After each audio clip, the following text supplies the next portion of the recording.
বাজারে এত তরতাজা পালং শাক উঠেছে যে এই রেসিপিটা না বানিয়ে আর পারলামই না। আর এটা কিন্তু খুবই হেলদি, টেস্টি আর খুব কম সময়ের মধ্যে তৈরি হয়ে যায়। বাই দ্য ওয়ে, আমি আপনাদের Trisha and welcome to my channel Trisha's tasty ট্রিটে। আর আজকে আমি বানাচ্ছি পালং পনির। তাহলে চলুন শুরু করা যাক। পালং পনির বানানোর জন্য প্যানের মধ্যে আমি প্রথমে বেশ কিছুটা জল দিয়ে দিচ্ছি। আর জলটা গরম হয়ে গেলে ওতে আমি ভালো করে পরিষ্কার করে নেওয়া 500 গ্রাম পালং শাক দিয়ে দেবো। আচ্ছা, পালং শাকটা কিন্তু আমরা সেদ্ধ করব না, অনলি 1 থেকে 2 মিনিটের মতো গরম জলে রেখে দিলেই হয়ে যাবে। এটাকে আমরা ব্লাঞ্চ করে নেব। আচ্ছা, এখানে আমি দেখুন বরফ গলা জল নিয়ে নিয়েছি। এবার এই গরম জল থেকে পালং শাকগুলোকে তুলে নিয়ে আমি বরফ গলা জলের মধ্যে দিয়ে দেবো। এতে রঙটা কিন্তু খুবই সুন্দর থাকে। দেখুন শাকটা ঠান্ডা হয়ে গেছে আর কালারটাও কি সুন্দর এসছে। এবার একটা মিক্সির বাটির মধ্যে আমি পালং শাকটাকে দিয়ে নিচ্ছি, দিয়ে আমি একটা ভালো করে পেস্ট বানিয়ে নেব। এবার প্যানের মধ্যে আমি 1 চামচ সাদা তেল আর 2 চামচ বাটার দিয়ে দেবো।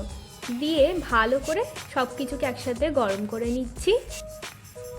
এবার ওতে 1/2 চামচ গোটা জিরে আর 1 চামচ মতো রসুন কুচি দিয়ে দেবো। দিয়ে আমরা রসুনটাকে ভালো করে একটু ভেজে নিচ্ছি। রসুনটা ভালো করে ভাজা মতো হয়ে গেছে দেখুন। এবার আমি ওর মধ্যে 1/2 চামচ আদা কুচি, 2টো কাঁচা লঙ্কা কুচি, একটা পেঁয়াজ কুচি দিয়ে দিচ্ছি। দিয়ে ভালো করে আবার একটু মিশিয়ে নেব। পেঁয়াজটা ভাজা ভাজা হয়ে গেলে আমি ওর মধ্যে দেবো স্বাদ মতো নুন, 1 চামচ মতো জিরে গুঁড়ো, 1/2 চামচ কাশ্মীরি লাল লঙ্কার গুঁড়ো, 1/2 চামচ মতো হলুদ গুঁড়ো, 1/2 চামচ মতো চিনি। এবার এটাকে দিয়ে ভালো করে আমরা মশলাটাকে কষে নেব। দেখুন মশলাটা কিন্তু আমাদের প্রায় ভালো করে কষেও গেছে আর তেলটাও হালকা হালকা ছেড়ে দিয়েছে। এবার পালং শাক বাটাটাকে আমি দিয়ে দিচ্ছি এর মধ্যে, দিয়ে ভালো করে মিশিয়ে নেব।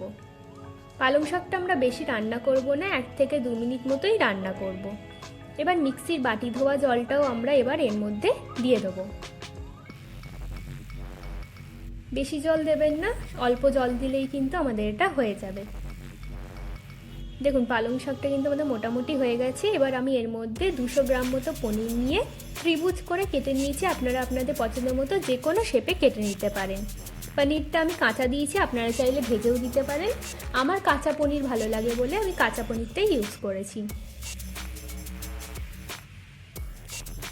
দেখুন পনিরটা দিয়ে আমাদের ভালো করে কিন্তু মেশানোও হয়ে গেছে আর পালং শাকটা হয়েও গেছে। এবার আমি এর মধ্যে 4 থেকে 5 চামচ মতো ফ্রেশ ক্রিম দিয়ে দেবো। আর ফ্রেশ ক্রিম দিয়ে আমরা বেশি এটাকে রান্না করব না, হালকা একটু মিশিয়ে নিলেই কিন্তু আমাদের পালং পনির একদম রেডি হয়ে যাবে। আর দেখুন এটা দেখতেও কতটা সুন্দর হয়েছে।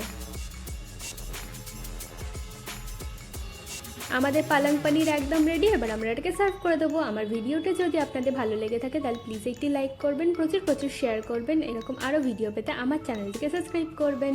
নমস্কার।